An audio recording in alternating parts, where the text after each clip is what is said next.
자, 오늘도 헬마우스 임경빈 작가와 함께합니다. 어서 오세요. 안녕하세요. 비 오죠? 지금도? 네, 지금 비가 좀 부슬부슬 오고 예. 있어가지고 휴일인데도 차들이 꽤 많더라고요. 예.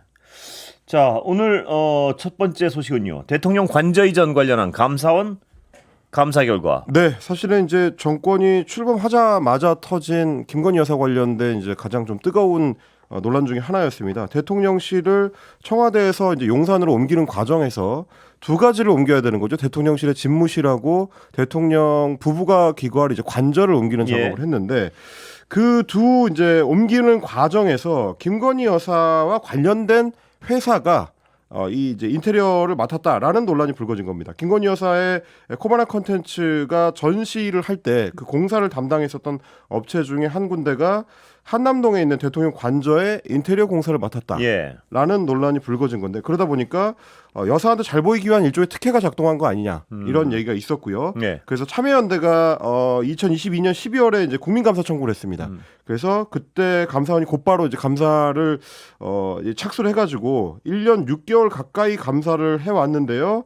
감사원의 최고 의결기구라고 할 수 있는 감사위원회의가 지난 10일에 대통령실과 이 관사 이전 관련된 감사 결과 보고서에 대해서 보류 결정을 했다고 합니다. 자, 보류 결정. 이 보류 결정의 의미가 뭔가요? 그러니까 이제 사실 그 감사 결과 보고서라는 건 이제 발표하기 전에 최종적으로 감사위원 회의에서 내용을 훑어보고 어떤 뭐 보완점이 있다 그러면 다시 해오라고 이제 보류 결정을 하는 건데, 그러면 이 보고서 자체, 그러니까 이 조사 자체가 문제가 있기 때문에 다시 해오라고 돌려보낸 셈이 되는 겁니다.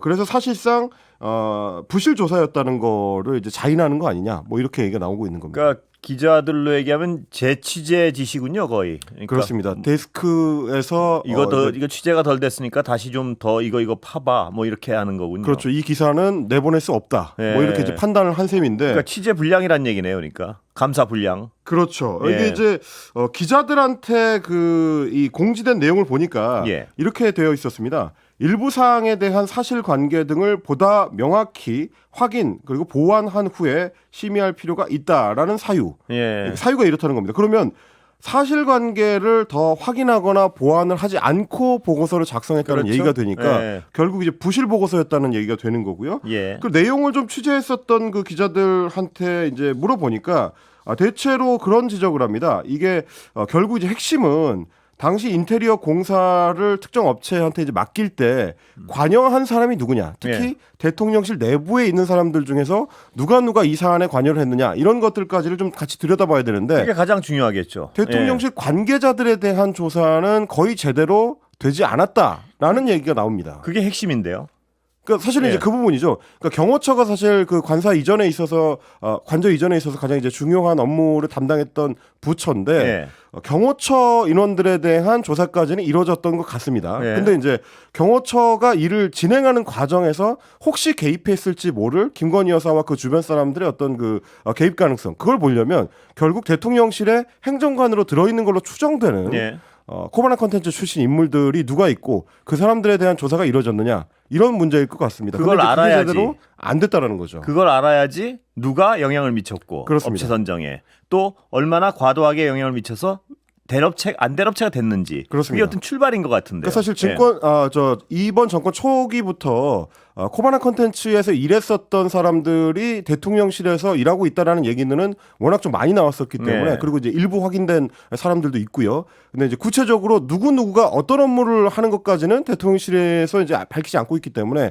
그게 확인이 안 되는 상태인데, 이 과정에서 특혜가 개입됐는지 여부를 확인하려면 그 사람들에 대한 면밀한 조사가 이제 수행이 돼야 될 텐데, 그게 이번 감사 결과 보고서에는 제대로 담기지 않았던 것 같다, 이런 얘기입니다. 그러니까 코바나 컨텐츠, 그러니까 영부인 김건희 여사와의 코바나 컨텐츠와 관련 있는 회사가 그렇습니다. 그 공사를 했는데 그 공사를 맡는 과정에서 어떤 영향력이 있었는지 그걸 확인하려면 당연히 사람부터 확인해야 될 텐데 당사자 확인을 해야 되는 거죠. 근데 그게 전혀 없었다는 게 감사위원회의 지금 지적이죠. 그런 지적인 것 같습니다. 이게 이제 벌써 6번째 이번에 연장이 된 건데요. 그러면 자가마치 6번을 더 해와라 하는데 지금 아직까지도 제대로 조사가 안 됐다, 이렇게 해서 갈 수도 있는 거 아닌가요? 감사위원 회의에서 다시 해오라고 한 보류 결정은 이번에 처음 나온 거고, 이전에는 감사 과정 자체를 좀 이제 계속 연장을 해가지고 가져왔습니다. 그러니까 2022년 12월에 감사에 착수를 했는데 감사 기간 연장을 5번을 했고요. 예. 이번에 보류를 받았으니까 이제 이게 6번째가 되는 건데 원래 원칙대로 하자면 국민 감사, 그러니까 국민들이 청구하는 형식으로 되어 있는 감사 같은 경우는 감사를 시작한 이후에 60일 이내, 2달 이내에 결론을 내고 종결을 하도록 되어 있습니다. 예. 그래야 그 종결된 결과를 감사 청구를 한 국민들한테 이제 알려줄 수가 있는 건데 그런데 감사원의 규칙에 보니까 규칙 14조가 필요에 따라서 감사 기간을 연장할 수 있다라는 항목이 있습니다.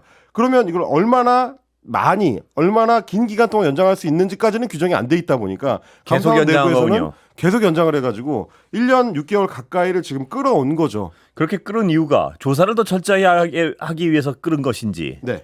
아니면 불편하니까 자꾸 어떤 감사를 끌은 것인지 네. 모르는 거 아닙니까? 근데 이제 유독 김건희 여사와 관련된 뭐 조사라든지 수사라든지 점검이라든지 이런 것들이 대부분 지금 결과를 안 내놓고 미뤄지고 있는 것들이 많다 보니까 그렇습니다. 검찰 조사도 그렇고요. 검찰 수사는 이제 뭐 계속 이해하게 되는 부분이고 그리고 뭐 아시다시피 이제 뭐 숙명여대를 비롯해서 대학에서 진행을 했었던 이 논문 표절 문제 같은 경우도 거의 2년 가까이 결과를 안 내놓고 있는 학교들도 있고요. 예. 여기서도 이제 감사원에서도 결국 김건희 여사의 코바나 콘텐츠와 연관이 있는 걸로 의심되는 이 사안에 대해서는 여전히 감사 결과를 내놓지 못하고 있는 상태입니다. 무슨 김건희 여사 어떤만 관련되면 이 조사의 블랙홀인 것 같아요. 뭐 들어가면 나오질 않습니다. 결과가. 그러니까 말이죠. 그러다 보니까 여권 내부에서도 사실 이런 사안들은 민감도가 높아지기 전에 초기에 결론을 내는 게 정권 입장에서도 부담을 줄이는 방법이었을 텐데 오히려 이제 건드리지 못하는 마치 이제 성역처럼 다루다 보니까 의혹만 키우고 부담만 커진다 이런 얘기들도 있습니다. 그리고 합리적 의심은요. 만약 아무것도 없었다면 조사 결과가 이렇게 밀려왔을까? 뭐 이런 의심도 가능한 거 아니겠습니까? 그렇습니다. 뭐 이제 두 가지가 다 얘기가 되는데 정말 아무것도 없었다면 얼른 결론을 낼 수 있지 않았을까라는 측면도 있고요. 뭐가 있으니까 결론을 못 내리고 이렇게 질질 밀다가 그렇습니다. 조사가 끝나고 또 올렸는데 보니까 너무 부실해서 조사가 다시 조사라는 지금 얘기가 나온 거 아닌가요? 뭐 그런 얘기도 있고 그리고 이번 감사 같은 경우는 감사원에서도 사무처가 이 감사를 담당을 했는데 아시다시피 이제 감사원 사무처는 지금은 감사위원으로 자리를 옮긴 유병호 전 감사원 사무총장이 이제 이끌었던 그 조직입니다. 그때 감사 착수를 했었고 1년여 기간 동안에 유병호 사무총장이 재임하는 동안에 또 이제 감사가 이루어지다 보니까 결국 이제 소위 유병호 감사위원회 입김이 작용을 해서 계속 시간을 끌었던 거 아니냐라는 의심도 받고 있는 상태인 거죠. 그럼 유병호란 분이 있었는데도 불구하고 거꾸로 아까도 얘기했지만 이런 유병호 사무총장이 있었는데도 불구하고 감사 결과 아무것도 없다는 얘기를 못하는 건 무엇이 있었던 것 아니냐는 의심을 더욱 짓게 한다. 이런 어떤 논리적 추론도 가능하네요. 그리고 이제 검찰 수사하고 좀 비슷한 양태인 것이 아무것도 없다라고 결론을 내도 정치적 부담이 될 거고요. 그렇다고 김건희 여사한테 책임을 지우는 방식으로 결과를 내는 것도 상당히 부담스러울 거고 그러니까 그냥 결론을 안 내는 쪽으로 시간을 끌고 있지 않느냐 뭐 이런 의문이 드는 건데 이번에 보류 결정이 날 경우에는 60일 안에 결과를 재보고하도록 돼 있습니다. 근데 이제 여기에도 규칙 14조가 만약에 적용이 된다 그러면 또 기간을 연장을 할 수가 있는 거라 도대체 언제 끝내려고 하는 거냐라는 의문이 좀 들 수밖에 없습니다. 이게 아까 그 감사위원회가 보류 결정 내린 그 배경을 살펴보면 제대로 조사해야 될 사람을 조사 안 했다 이거 아니겠습니까? 이게 만약 언론사라고 이렇게 좀 대치해서 생각해 보면 굉장히 혼날 부분이에요. 뭐냐면 가장 중요한 부분에 대한 취재를 하나도 안 해놓고 이게 기사 써온 거거든요. 그러면 그거 굉장히 문제가 되죠. 언론사라면. 언론사 같으면 이제 취재 똑바로 안 했다고 혼나는 정도에서 그치겠지만 감찰 기능을 담당하는 감사원 같은 기관에서 그렇게 한다면 이걸 일부러 고의로 회퇴하는 거 아니냐라는 의심을 살 수가 있긴 합니다. 너무 어떤 노골적으로 의심을 살 만한 일들이 많이 벌어져서 참 어떤 걱정스러운 부분이 많습니다, 정말. 유독 김건희 여사 주변에서만 그러니까 더 그런 거죠. 그렇습니다. 자, 그리고요. 최상병 특검 관련해서 한겨레 단독 보도가 좀 눈길을 끌던데요. 이게 사실 이제 그 대통령의 경로에서부터 최상병 순직 사건의 이제 수사가 좀 틀어지기 시작한 거기 때문에 그 경로를 촉발시킨 게 뭐냐. 이제 이 부분에 아무래도 기자들도 관심이 많지 않겠습니까? 근데 이제 지난해 7월 30일에서 31일에 걸친 기간 동안에 가장 좀 대통령실에서 촉각을 곤두세웠던 문서가 원래는 7월 31일로 예정이 돼 있었던 사건 수사 결과 발표 보도 자료입니다. 그거를 그래서 이제 7월 30일에 미리 좀 대통령실에서 받아볼 수 있겠느냐라는 어떤 일종의 이제 압박 예. 같은 것들이 지속적으로 김기환 당시 해병대 사령관이라든지 박정훈 수사단장한테 전화를 통해서 이제 압박이 있었고 예.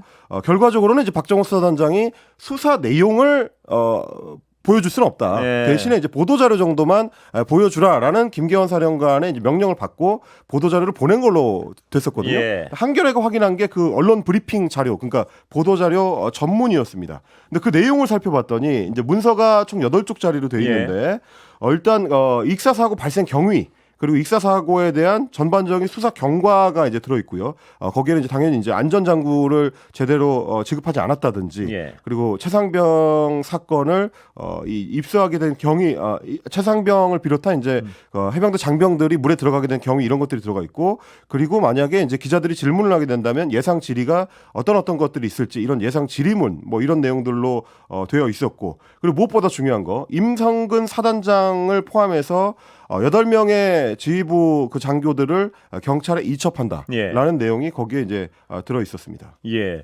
자, 그렇다면 이 보도 자료를 받은 이유가 박정훈 대령이 수사 상황에 대한 보고는 이건 할 수가 없다, 규정상. 그렇죠. 그렇게 버티니까 그러면 보도 자료라도 달라 미리 이렇게 된 거죠, 그러니까. 네, 그게 사실 이제 박정훈 단장한테 직접 받아낸 답변도 아니고 사실은 김기환 그 해병대 사령관을 통해서 박정훈 단장한테 전해진 얘기인데. 그러니까 이게 문제는 이 문서를 입수하는 과정, 애초에 수사 자료를 받으려고 했었던 것도 문제지만 보도 자료를 입수하는 과정 자체도 좀 꺼림칙한 측면들이 있는 거고요. 그리고 아마 이제 이 문서를 입수하는 과정에 개입한 사람들도 그 부분을 좀 걱정했던 걸로 보입니다. 이때 이제 그 해병대 수사단 관계자가 전한 얘기를 보니까 김대령이라고 대통령실에 이제 파견 나가 있었던, 그래서 이제 계속 연락을 했었던 주체죠. 이 사람이 언론 브리핑 자료를 받으면서 답장을 뭐라고 보냈냐면 절대 이쪽에 전달했다는 이야기를 하면 안 된다. 그러니까 이 달라 그런 쪽에서도 이게 분명히 문제가 될 수 있다는 거를 확실히 인지했다, 이렇게 해석할 수 있는 얘기 아니겠습니까? 그렇습니다. 사실 이제 뭐 내용을 보니까 이 김대령이라는 인물이 7월 28일부터, 그러니까 사건이 거의 이제 조사가 마무리되는 단계에서부터 자료를 좀 볼 수 있게 해달라고 문의를 꾸준히 했었다는 거고요. 그 당시에 이제 박정훈 수사단장이나 혹은 이제 김기환 사령관은 답변을 아예 안 하거나 혹은 줄 수 없다는 입장을 유지를 했었고, 그러다가 말씀드렸던 대로 이제 7월 30일 날 저녁에 이 보도 자료를 보내게 된 건데, 그때 이제 그 박정훈 대령이 얘기한 거는 국가안보실이 거듭 요청을 하니까 수사 보고서를 보낼 수 없으면 언론 브리핑 자료라도 보내줘라라고 하는 김기환 사령관의 지시를 받았다는 겁니다. 근데 정작 그 보도 자료를 받아본 그 김대령이라는 인물은 절대 이쪽에 전달했다는 얘기를 하면 안 된다. 그러니까 이게 한겨레 보도가 맞다면, 물론 MBC가 확인한 건 아닙니다만요. 네네. 한겨레 보도가 맞다면 이 수사 보고서를 주는 건 원래 말이 안 돼, 불법적인 일이고. 그렇습니다. 수사 보고서를 자꾸 달라 그러다가 박정훈 대령과 이 수사팀이 버티니까 그건 드릴 수가 없습니다, 이렇게 버티니까 그럼 수사 보고서 말고 보도 자료라도 좀 미리 주라. 왜냐하면 보도 자료에 개괄적인 내용이 있을 테니까요. 수사 보고서를 요약한 그걸 미리 받아가면서도, 근데 받아가는 측에서도 이게 받아갔다는 게 알려지면 좀 문제가 되겠구나라는 분명한 인식이 있었다는 거 아니에요. 인식이 있었을 것 같습니다. 그러니까 이 수사 외압이란 어떤 이런 이게 불법적이라는, 수사 외압이 될 수 있다는 상황이란 걸 거의 반증하는 거 아닌가, 이런 느낌이 좀 드는 사안인데요. 그러니까 이제 당연한 것이 이제 군사경찰 직무법의 시행령에 보더라도 군사경찰의 수사나 이런 것들은 공정성과 독립성을 보장해야 된다고 돼 있기 때문에 중간에 수사 내용을 미리 이제 받아본다는 거는 사실상 수사에 개입할 가능성을 열어놓는 거라. 왜냐하면 그걸 보고 수사 과정이 지금 수사 결과가 어떻게 나올 것 같은 생각이 들면 외압을 가할 수 있으니까 아예 그렇습니다. 보여주진 말게 돼 있는 거겠죠. 그리고 이제 애초에 대통령실 같은 경우는 군 사법경찰의 이제 지휘계통 안에 들어가 있지 않기 때문에 그 자료를 받아보는 것 자체가 문제가 될 수가 있습니다. 그래서 사실 이제 이 박정훈 수사단장 같은 경우도 김계환 해병대 사령관이나 혹은 이제 이종섭 당시 국방부 장관한테 보고를 하고 결재를 받는 과정을 거쳤던 거거든요. 그럼 이제 옥상옥으로 대통령실이 거기에 이제 개입을 하게 되면 그 자체가 수사 외압 행사로 비춰 보일 수 있는. 그래서 그걸 받았다는, 우리가 받아갔다는 소리 절대 어디도 하지 마, 이걸 강조한 거 아니겠습니까? 그렇습니다. 그랬을 걸로 이제 추정이 되는 거죠. 그 과정에서 이제 경로설이 나왔고요. 네, 그렇습니다. 사단장을 이런 데 끼워놓으면 어떡하냐는 어떤 경로설이 나왔고. 그러니까 그 부분이 가장 핵심적인 부분 같습니다, 결국은. 그래서 이제 두 가지를 이제 국회에서 이 사안을 조사를 했었던 국회의원들, 예를 들면 이제 김병주 의원이나 이런 분들이 이야기를 하는 게, 이때 받아본 보도 자료에 임성근 전 사단장이 이 수사 대상으로 이제 포함되어 있는 거, 예. 혐의를 받고 이제 피의자로 적시가 돼 있는 것이 그 다음 날에 있었던 수석 보좌관 회의에서 대통령을 경로시키는 데 있어서 예. 일종의 이제 방아쇠가 됐지 않겠느냐라는 거 하나 하고요.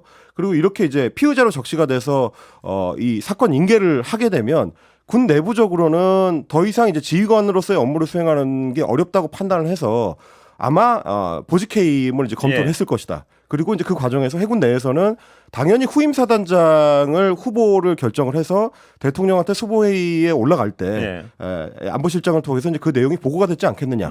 그러니까 대통령 입장에서는 본인이 그렇게 하면 안 된다라고 생각을 하고 있었던 사단장을 피의자로 적시라고, 그리고 이미 보직해임을 전제로 한 후임 인사까지 알아봤다는 거, 이게 결국 대통령을 경로하게 만든 이런 어떤 문제가 아니었느냐라고 지금 김병주 의원은 추정하고 있는 거죠. 경로를 통해서 수사 외압으로 이어졌다는 것이 지금 어떤 혐의 아니겠습니까? 그렇습니다. 예.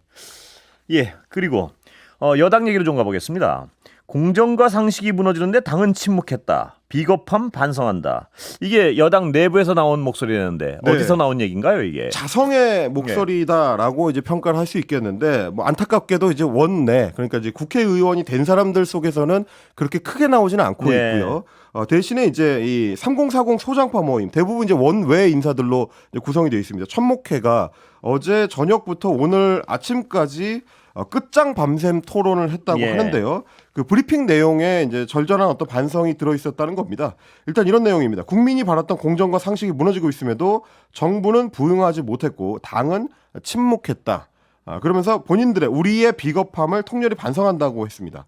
그리고 이제 여당이 참패한 이유를 꼽았는데, 첫 번째는 이태원 참사에서 비춰보였던 공감 부재의 정치. 그러니까 정부가 피해자들한테 이제 공감하지 못했다라는 점을 지적을 했고요. 그리고 연판장 사태로 대표되는 분열의 정치, 당 내에 이제 권력 싸움에 이제 매진했다라는 거고, 그리고 세 번째가 강서구청장 보궐선거 때 드러난 아집의 정치. 이건 사실상 이제 대통령을 겨냥한 걸로 보입니다. 그리고 네 번째, 입틀막으로 대표되는 불통의 정치, 역시 마찬가지로 대통령을 겨냥한 것이고요. 그리고 마지막으로 이제 이종섭 전 호주 대사 임명 사태를 계기로 한 회피의 정치, 문제를 해결하려고 하지 않고 이제 회피하려고 했다. 이것도 역시 마찬가지로 대통령을 정면으로 겨냥하고 있는, 그러니까 수도권을 중심으로 한 원외 국민의힘 당협위원장들 사이에서는 이번 총선의 패배 원인이 대통령에게 있다라는 인식을 이제 선명하게 좀 보여주는 그런 결과인 거고요. 그러면서 한동훈 전 비대위원장의 총선 패배 책임론에 대해서는 다소 좀 거리를 두는 그런 입장을 좀 보였습니다. 그러니까 대통령의 책임이 더 크다. 한동훈 전 비대위원장에 대해서는 상대적으로 우호적이군요. 이 그렇습니다. 천목회라는 곳은. 천목회 성격은 다시 얘기하면 3040 위주로 이루어진 여당 소장파다, 이렇게 볼 수 있는 건가요? 그 이제 주로 수도권의 그 당협위원장들을 중심으로 되어 있습니다. 이번 선거에서 가장 어떤 정권 심판론에 휩쓸려 나간 그렇습니다. 그런 사람들이죠, 그러니까 현장에서 정권 심판론의 기세를 뭐 직접 맞닥뜨린 사람들이라고 할 수 있고요. 그리고 이제 본인들이 이제 공천을 받는 과정이나 선거 과정에서는 직접 의견을 표출하는데 이제 부담이 있었지만 결국 이제 참패를 하고 나니까 이 원인 이 반성을 제대로 하지 않으면 다음에도 이기기 힘들겠다는 판단을 했다라는 게 이제 천목회의 내부 이야기입니다. 광고 듣고 잠깐 얘기 더 할까요?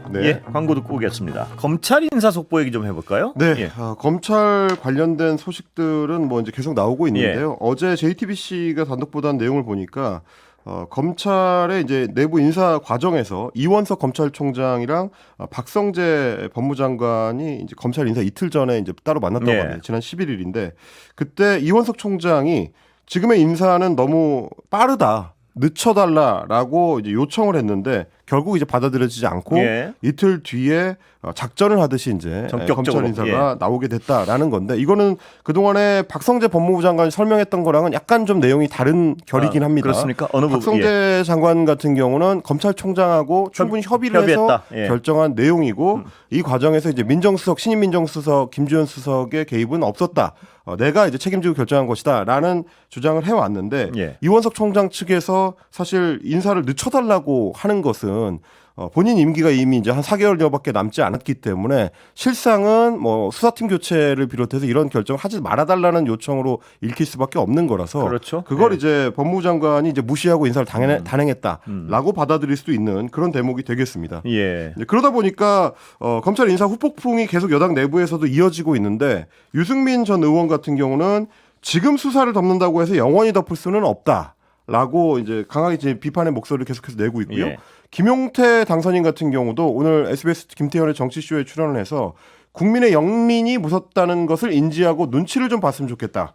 대통령 기자회견 후에 이루어진 것이어서 국민들이 속았다는 느낌을 받기에 충분해 보여 위험하다. 뭐 이렇게 또 지적을 했습니다. 예. 그리고 이상민 의원 같은 경우도 오늘 오전에 이번 검찰 인사는 잘못됐고 이게 논란을 오히려 증폭시켰다. 참 지혜롭지 못하다. 이렇게 또 비판을 내놨습니다. 예, 그러니까 어떤 좀 너무 노골적으로 보인다는 게 문제 같아요. 국민의 입장에서 보면. 그렇습니다. 예. 그래서 이제 시기적으로도 그리고 내용적으로도 좀 적절하지 못하다는 얘기는 보수 언론에서도 연일 쏟아내고 있는데 오늘도 조선일보는 기사에서 이렇게 적었습니다.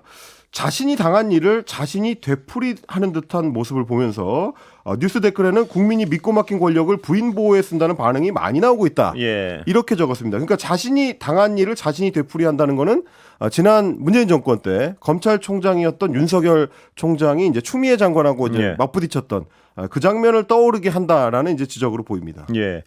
윤석열 대통령이 한 말 중에 유독 어떤 본인이 한 말 때문에 많은 어떤 다시 공격을 도로 받는 그런 말들이 많습니다. 뭐 특검도 그렇고요. 네, 사실 뭐 이제 인사 관련해서 충돌이 벌어졌을 때는 국회에 나가서 당시 윤석열 검찰총장이 그런 얘기를 했었죠. 검찰총장은 법무부 장관의 부하가 아닙니다. 그렇습니다. 그 말이 지금 이제 이원석 검찰총장의 귓가에도 맴돌지 모르겠다. 예. 라는 생각이 좀 들긴 합니다. 뭐 계속 요새 반복되는 특검을 받지 않는 자가 범인이다. 뭐 이 얘기도 본인이 한 말이죠, 그게? 네, 그렇습니다. 예. 그러니까 여기 있을 때랑 저기 있을 때랑 본인이 어떤 너무 배치되는 말을 많이 한다는 건 특히 권력자로선 좋은 일은 아닌 것 같아요. 예. 뭐 다른 사안도 아니고 이제 검찰과 관련된 사안이기 때문에 더 그럴 것 같고요. 홍준표 대구시장은 어제 그 말 때문에 굉장히 욕을 많이 드시는 것 같습니다. 보니까. 자기 여자를 지키기 위한 이제 상남자의 도리다라고 상남자로 그러니까 자기 여자를 지키기 위해서 인사를 통해서 수사를 막는 것을 상남자라고 표현하느냐 뭐 이래가지고 비판이 빗발치는 것 같습니다. 지금. 뭐 2024년에 이제 상남자라는 표현 혹은 자기 여자라는 표현이 이제 적절하냐부터 시작해서 예. 그리고 이제 개인의 어떤 사적인 감정과 지금처럼 이제 검찰 인사를 직접 지어서 국가의 어떤 시스템을 흔드는 것 이것과 연결하는 게 이제 옳으냐 뭐 그런 비판도 좀 나오고 있습니다. 예. 더군다나 홍 시장은 또 젊은 층들의 상대적으로 좀 인기가 있는 정치인 아니겠습니까? 네, 그렇습니다. 뭐 예. 이제 본인이 직접 홈페이지를 따로 운영하기도 예. 하기 때문에 그 연령대의 국민의힘 다른 정치인들에 비하면 상대적으로 상대적으로요. 층하고 예. 좀 가까운 편이긴 합니다. 그런데 굉장히 어떨 때 인식을 보면 굉장히 구시대적 인식을 반영한 어떤 단어들도 많이 쓰시고 보면 네. 그리고 어제 말은 아무리 봐도 어제 뭐도 비판했지만 적절하진 않은 것 같아요 보면. 어제 발언에서도 특히 이제 노무현 전 대통령하고 이제 이번 사안을 비교한다든지 이런 것들은 비유의 적절성 측면에서도 좀 비판을 그건 받을 논리적 연계성이 깨지는 거라서. 그렇습니다. 예, 오늘 여기까지 듣겠습니다. 감사합니다. 고맙습니다. 예, 임경빈 작가였습니다.